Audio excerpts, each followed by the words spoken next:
Good afternoon, everybody. I'm sitting here with Gabi Zaks, who is a well-known sports psychologist. He deals mostly with young athletes, but not exclusively so, in many, many sports. Ping pong, tennis, swimming, horse people, you name it, he deals with it. He himself, a volleyball, I should mention, because he himself is a professional volleyball player. And not anymore. An ex-professional volleyball player, okay, but you still play. Yeah. I know you still play. Once a volleyball player, always a volleyball player. Once a tennis player, always a tennis player.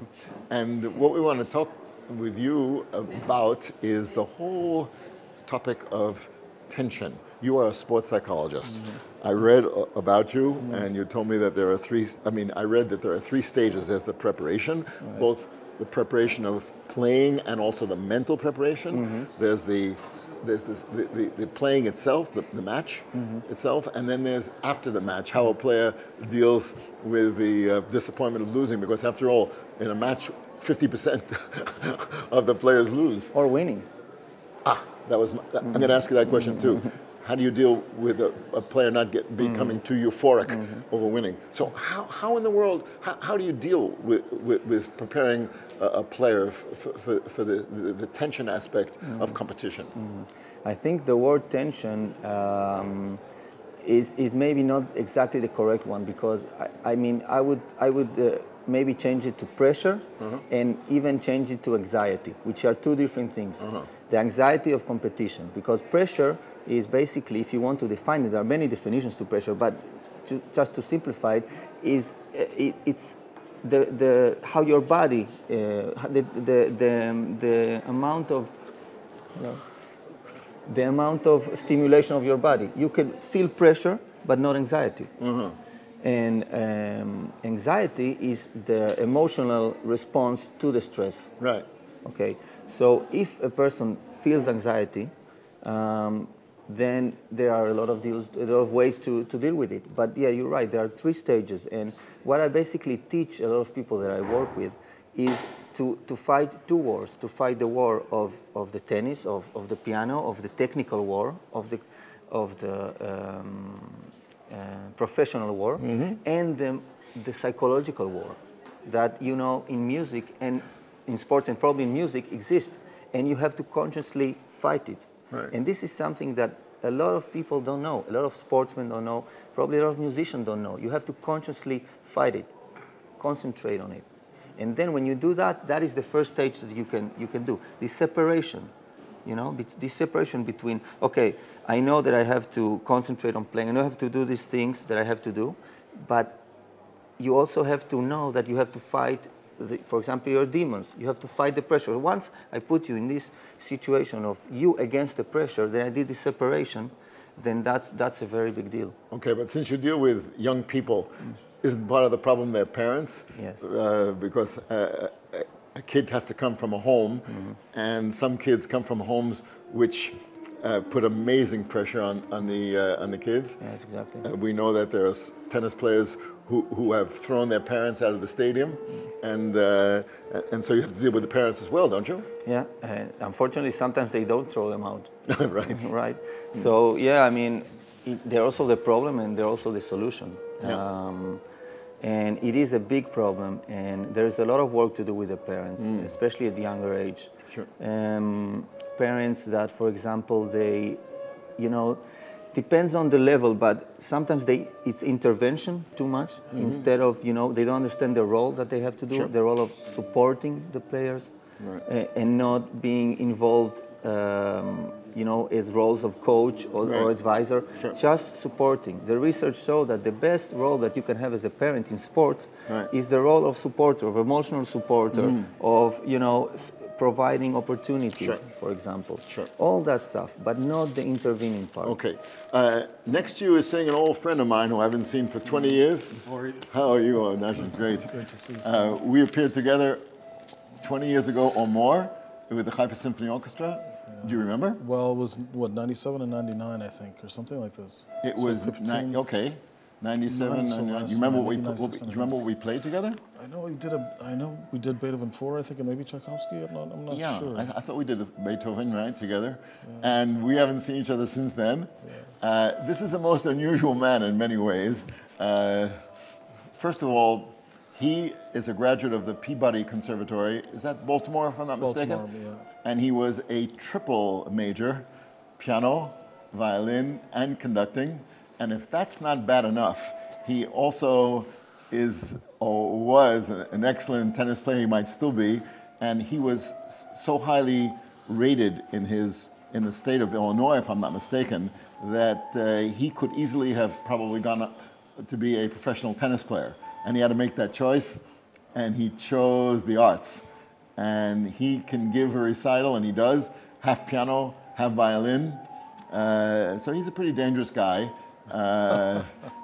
Well known as a pianist. He gives about 30 recitals, 30 concerts a year, but he's also a professor in Cincinnati of piano. And he is an unusual guy on stage. You have to see him. You're still playing with that low chair of No, yours? I stopped, You stopped doing about that. 2004 or so. A very long story, but Yeah. yeah. Okay. And your hairstyle has changed a Hair, little bit? no, it's still there. Still got that. Yeah, Okay, yeah, great. yeah, it's just back. Believe it or not, he, as an athlete, he says, he claims, and I'm sure he's right, that he styled it after the famous French tennis player Yannick Noah. Did you ever meet Yannick? Have you met him? I never met him. Never No, met no, him. I've never met him. Did you, by any chance, see him on TV? Who he was watching his son Joachim Really? in the playoffs. Chicago Bulls? No, I didn't see him on the. You wouldn't believe how he was jumping up and down. Oh, really? Sure. Yeah. Sure, So what I want to ask you, I mean, Gabi and I started talking before you got here because he's a judge and he was out there doing his job. What I want to ask you was, since you live in both worlds, surely you did, what are the similarities? We are not calling it tension, we're calling it pressure. What are the similarities and dissimilarities of the pressure that you feel? Because you competed on a very high level as a young man. What are the similarities and dissimilarities of the pressure that you feel before you go on the court for a big match and before you go on stage? Because you actually are the winner of the Naumburg competition. You know all about competitions. You won it. Yeah. How do you deal with it? Well, I think dealing with it takes, I'm sure you've covered it more expertly, but it takes time and an acknowledgement that something happens that's different on stage than in the practice room. And so people have different strategies for dealing with it, and historically from shots of espresso to shots of scotch or whiskey over the years. Oh, we people heard have about done. that with you, yeah. Not with me. Before the Naumburg competition, we heard that you had no. quite a night. But No. okay, But actually, it was. Well, that's actually true. That was. But that was. you're in denial. Not before I played, but yeah. in the week leading in the up week to before, practice. yeah. I know. Yeah. I will. My people will Because follow you around. Yeah. I sort of decided to withdraw because nothing was working. Nothing was working, and I went out and just was like, I'm not doing it. And Nothing was working, and you won the competition. The next day, everything was working, and then I practiced 10 hours a day for the next 4 or 5 days, and things worked out well. But no, I mean, before going on stage, I think it's Schering used to have a shot of whiskey or something, like Henrik Schering, the violinist, and then Polini has espresso, and people have these different ways. And I think somebody else besides Schering used to do that. They practically couldn't walk out on stage sober. But at any rate, I mean, there's a difference between what you're trying to do as an artist on stage, which is just happens here and between the brain and the piano. The piano is not talking back, as it were, the way an opponent on a tennis court talks back. Things come back at you that you have to respond to, and so in the matter of execution, I think it's almost the sport that I think it's closest to is actually golf, because there again it's just you and the execution of something in that moment exactly as you intend to do it. There's a difference of what the goals and aims are, but in terms of physical act, and in golf, of course, it's just a fraction of a second or whatever long it takes to make the swing, Right. as opposed to Or the track and duration field, the high jump and stuff like that, yeah. that kind of thing. Yeah. And that's really what... As opposed to a sustained Right. playing for 30 minutes with a list sonata. It's interesting that he brought that up because there has to be a difference between a sports competition where you have to deal with your opponent like there's a non-given here because you don't know what he's going to do. I mean, a guy who knows what he's doing can serve. He'll serve to your forehand and your backhand. You have no idea where it's going. And at least in the world of let's say piano, you know more or less what's gonna happen. I've been able to in the experience, the environment is much more controlled. Right. And But then again, how do you prepare someone to deal with the opponent? Because let me just finish. The opponent sometimes also plays mind games Exactly. on you. So how do you prepare him for that? Well, I Or mean, her? in tennis, I would always in sports psychology, the ABCs of sports psychology, one of the ABCs is always deal with things that you can control and leave the things that you cannot control, because there is a very simple relation That's between... life, right? Right. That's also life. Exactly. Yeah, true. Like, a lot of people are depressed. You know, if you look at their patterns of thought, you will see that they are dealing with things that they cannot control, or they have an overestimation. They estimate too much. They think that they cannot control, and they have more control than they think. So that's also has to do with depression, but it also has to do with anxiety and stress. And I was listening to you, and basically you could hear that one of the signs of stress was when you lost the subjective feeling of controlling that competition. Nothing was going right. I cannot control the situation, right? So what did you do? You drank a little bit to deal with the emotions. You trained to gain control again.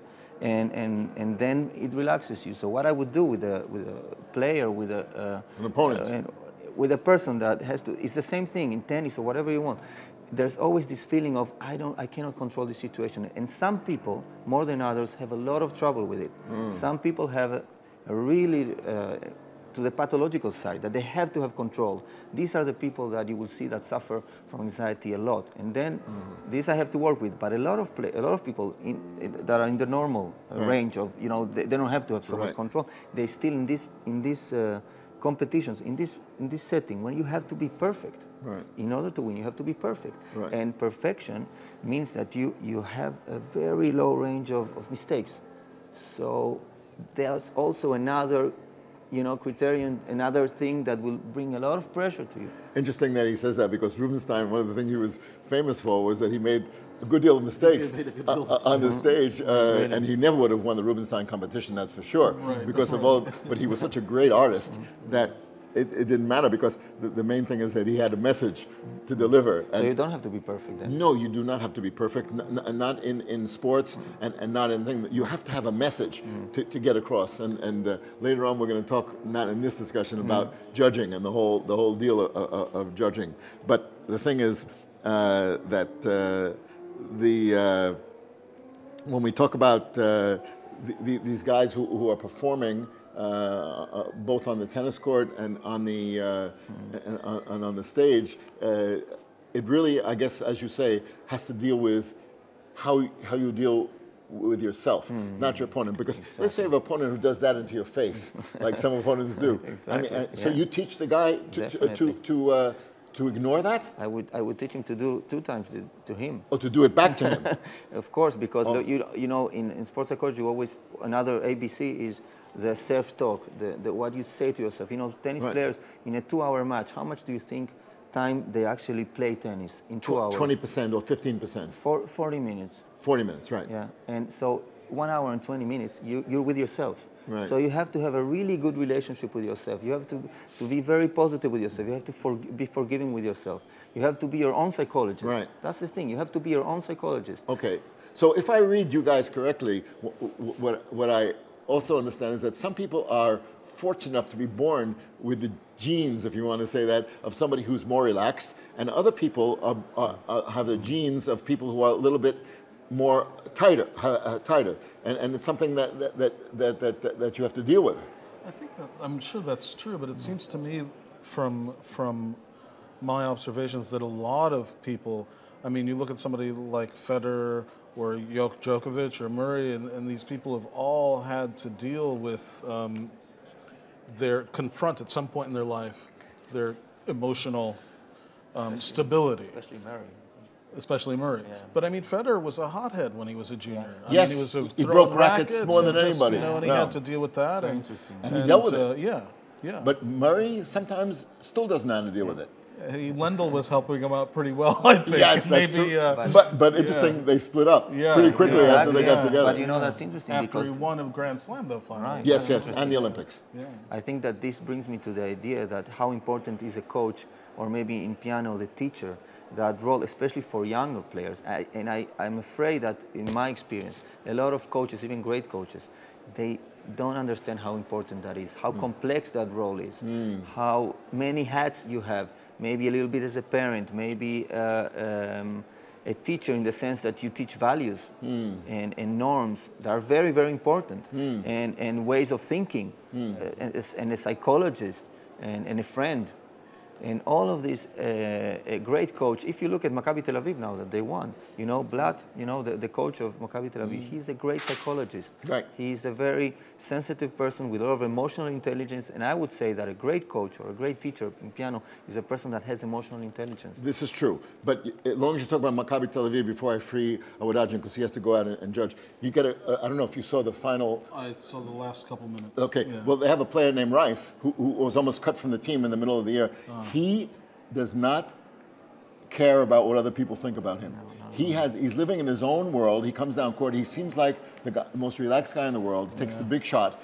If he misses it, he'll shoot again. Other guys miss, and you won't see them shoot for 10 minutes. Right. So he's living within himself, which is what I understand you have to do. He's comfortable with himself and comfortable with his coach, and there you go. That's the business, That is very, very rare. I mean, that is not a good example for other people to look at, because maybe, as you say, there's not an answer for that. It's not so simple as genes, but I can tell you that, sure, there are things that at one point in time, they will settle in that way in your personality, that either you will have trouble with pressure or you would have it easier with pressure. That is true. Right. But there's also a lot of things to do, like the example of Mary, that he had a lot of trouble with pressure and he managed to overcome it. Yeah. I have no choice but to free Awadadjian. We will get together, you and I. We haven't seen for 20 years, but we're not going to wait 20 years till we get together. We're going to have dinner together this week, right? Good. You didn't bring your racket to Israel. No, but I'm ready to play. Okay, so we'll see. I have a torn hamstring, but we'll talk about it. Okay, all right. We'll see. It's so great to see you, and thank you for. Well, he's not going to let me play because I tore my hamstring. But it's so wonderful to see you again. Yeah, we'll get a chance to talk. Yeah, great. Great, thank you. I think that they have to free you from that microphone. From the mic? Yeah. Okay. Are we finished, or are we continuing? Yeah, what? We continue for another minute. Okay, let's sum it up, because this is really interesting. So if I understood correctly, this whole thing the dynamic is there's more similarity between the situation of an artist and the situation of an athlete than there's this similarity. And yet, you see so many fewer artists that use psychologists than sports people. And I would wonder if any artists have come to you and asked you for help. You know, no. And no? One time there was a parent that called me and he didn't come at the end, but I think that's terrible, because it's not only that they're similar, it's even greater, the pressure, because here it's, you're alone, so there's nobody with you, there's nowhere to diffuse the pressure. If you're in team sports, you can diffuse it.